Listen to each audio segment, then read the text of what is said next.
আসসালামু আলাইকুম ওয়া রাহমাতুল্লাহি ওয়া বারাকাতুহু। নাহমাদুহু ওয়া নুসাল্লি আলা রাসূলিহিল কারীম। আম্মা বা'দ, ফাউযু বিল্লাহি মিনাশ শাইতানির রাজীম। বিসমিল্লাহির রহমানির রহিম। কুল হুয়াল্লাহু আহাদ, আল্লাহুস সামাদ, লাম ইয়ালিদ ওয়া লাম ইউলাদ ওয়া লাম ইয়াকুল লাহু কুফুয়ান আহাদ। প্রিয় দর্শক শ্রোতা মণ্ডলী, সাদে টিভির পক্ষ থেকে আপনাদেরকে জানাই আহলান সাহলান মোবারকবাদ। প্রিয় দর্শক, আজকে আমার বিষয় হচ্ছে সূরা ইখলাস। রব্বুল আলামিন সূরা ইখলাসের উপরে কিছু কথা বলার তৌফিক আল্লাহ রব্বুল আলামিন যেন দান করেন। তত অনুযায়ী ন্যূনতম হলেও যেন আল্লাহ পাক রব্বুল আলামিন আমল করার তৌফিক দান করুন, আমিন। প্রিয় দর্শক, আসুন সূরা ইখলাস,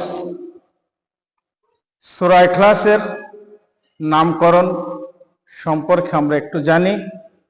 সূরা ইখলাসের একাধিক নাম রয়েছে, তন্মধ্যে সূরা নূর, সূরা তাওহীদ, সূরা ইখলাস অনুরূপ একাধিক নাম রয়েছে। প্রিয় দর্শক, পবিত্র কোরআনুল কারিমে সূরা ইখলাস নামেই পরিচিত, তাই সূরা ইখলাস অর্থ কি আমরা একটু জেনে নেই। ইখলাস মানে হচ্ছে নির্ভেজাল, নির্কুশ। ইখলাস মানে হচ্ছে খালিস বা খালাস। প্রিয় দর্শক, এই সূরাটিতে 4টি আয়াত আছে, 12টি শব্দ আছে, 47টি বর্ণ আছে। সূরাটি মাক্কি। প্রিয় দর্শক, সূরার ফজিলত সম্পর্কে আমরা একটু জেনে নেই। আনাস রাদিয়াল্লাহু তাআলা আনহু থেকে বর্ণিত, তিনি বলেন, দো জাহানের বাদশা জনাব মুহাম্মদুর রাসূলুল্লাহ সাল্লাল্লাহু আলাইহি সাল্লাম এবং জিবরিল আলাইহিস সালাম দুইজন একত্রিত বসা। সামনের দিকে জিবরিল আলাইহিস সালাম তাকালেন, তাকিয়ে আল্লাহ রাসূল সাল্লাল্লাহু আলাইহি সাল্লামকে ডাক দিয়ে বললেন, ইয়া রাসূলুল্লাহ, হাবিবাল্লাহ, সামনের দিকে তাকিয়ে দেখেন আবু জার আসছেন। আল্লাহ রাসূল জিবরিল আমিনকে ডাক দিয়ে বললেন, জিবরিল আমিন, আপনি তো আবু জারকে চেনার কথা না, আপনি আবু জারকে কিভাবে চিনলেন? আল্লাহ রাসূল সাল্লাল্লাহু আলাইহি সাল্লামের প্রশ্নের জবাবে জিবরিল আমিন তিনি বললেন, ইয়া রাসূলুল্লাহ, হাবিবাল্লাহ, জমিনের মানুষ আবু জারকে কম লোকেই চেনে। নম্র ভদ্র মানুষ, আস্তে ধীরে সুস্থে চলাচল করেন, কিন্তু এই ব্যক্তির মান, ইজ্জত, সম্মান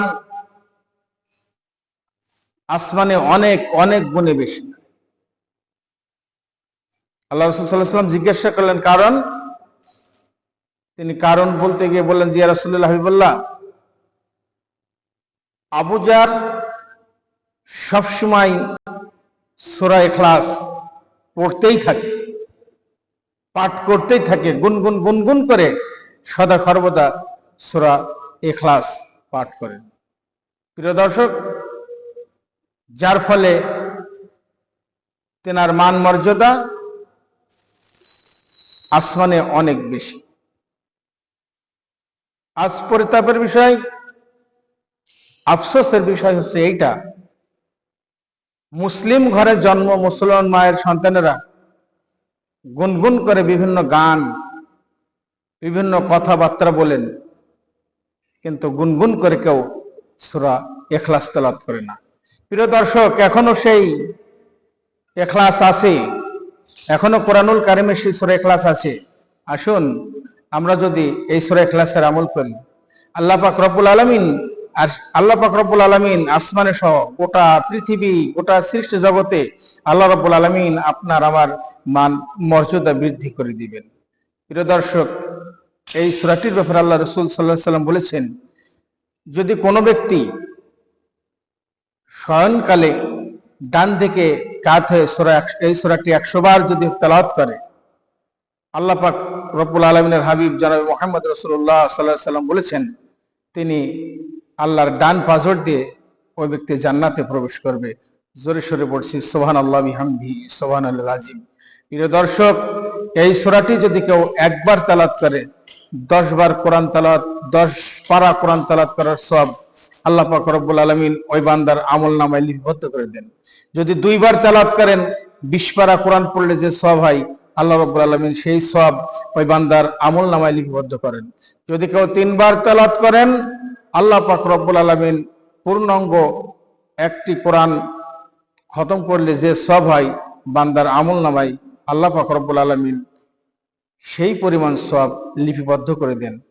প্রিয় দর্শক, এই সূরাটি সূরা ফালাক, সূরা নাস, সূরা ইখলাস 3 বার পড়ে, আয়াতুল কুরসি পড়ে কোনো জাদু টোনা করা ব্যক্তির গায়ে যদি দম করা হয়, ফু দেওয়া হয়, আল্লাহ পাক রব্বুল আলামিন জাদু টোনা বান তন্ত্র মন্ত্র যা আছে সব থেকে আল্লাহ পাক রব্বুল আলামিন ওই বান্দাকে আল্লাহ তাআলা হেফাজত করেন। প্রিয় দর্শক, এখন আসুন এই সূরাটি যে সময় নাজিল হয়, যে স্থানে নাজিল হয়, মক্কার প্রেক্ষাপট, মক্কা নগরীর অবস্থা কি ছিল। আমরা জানি নবুয়তের আগ পর্যন্ত, রহমাতাল লিল আলামিনের আগমনের আগ পর্যন্ত জগৎটাকে বলা হয় আইয়ামে জাহিলিয়া, বর্বরতার যুগ, অজ্ঞতার যুগ, মূর্খতার যুগ। এই অজ্ঞতার যুগে অজ্ঞতার বশবর্তী হয়ে মানুষ খানায় কাবায় 360টি মূর্তি উঠিয়েছিল। অজ্ঞতার কারণে ইহুদিরা উজাইর আলাইহিস সালামকে আল্লাহর পুত্র বলে তারা বিশ্বাস করে নিয়েছিল। তাদের কনসেপ্ট ছিল উজাইর আলাইহিস সালাম আল্লাহর পুত্র। নাম্বার 3, খ্রিস্টানদের কনসেপ্ট, ধারণা এটা ছিল ঈসা রুহুল্লাহ আল্লাহ পাক রব্বুল আলামিনের পুত্র। নাউজুবিল্লাহ। এই হলো 3টি ধর্ম, 3টি নিয়ম ওই সমাজে চালু ছিল। কিন্তু এমন একটি বাক্য, এমন একটি কথা নিয়ে দোজাহানের বাদশার আগমন হলো, তিনার প্রথম বাক্য, মানুষের প্রথম দাওয়াত হচ্ছে এইটা যে লা ইলাহা ইল্লাল্লাহ। ইহুদিরা, শোনো, তোমাদের কনসেপ্ট রং, ফলস। কি ধারণা নিয়ে বসে আছো যে উজাইর আল্লাহর পুত্র? অসম্ভব, এটা হতে পারে না।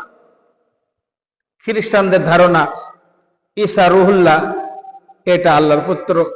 আল্লাহ রাসূল সাল্লাল্লাহু আলাইহি ওয়াসাল্লাম বলেন, না, এটা হতে পারেই না, না না, এটা হতে পারেই না। এটা রং ধারণা, রং আইডিয়া। এদিকে কাবায় 360টা মূর্তি ওরা উঠেছে। রাসূল বলছেন যে এটাও তোমাদের রং ধারণা। এই ধারণাটা সঠিক যে লা ইলাহা ইল্লাল্লাহ। 3টি ধর্ম প্রতিষ্ঠিত আছে, বড় বড় শক্তিগুলি সেই ধর্মের প্রচারক, সেই ধর্মের বাহক, ধারক। আর আমার নবী মুহাম্মদ রাসূলুল্লাহ সাল্লাল্লাহু আলাইহি সাল্লাম তো জাহানের বাদশা, নূরুন নবী জনাব মুহাম্মদ রাসূলুল্লাহ সাল্লাল্লাহু আলাইহি সাল্লাম বলেন যে সব ধারণা, সব কথা ভুল, একটি কথা লা ইলাহা ইল্লাল্লাহ। মনে হলো 3 সম্প্রদায়ের উপরে আকাশ থেকে বিদ্যুৎ চমকে বজ্রপাতের ধবনি তাদের মাথার পরে মনে হলো যে আক্রমণ করলো। তারা পাগল পারা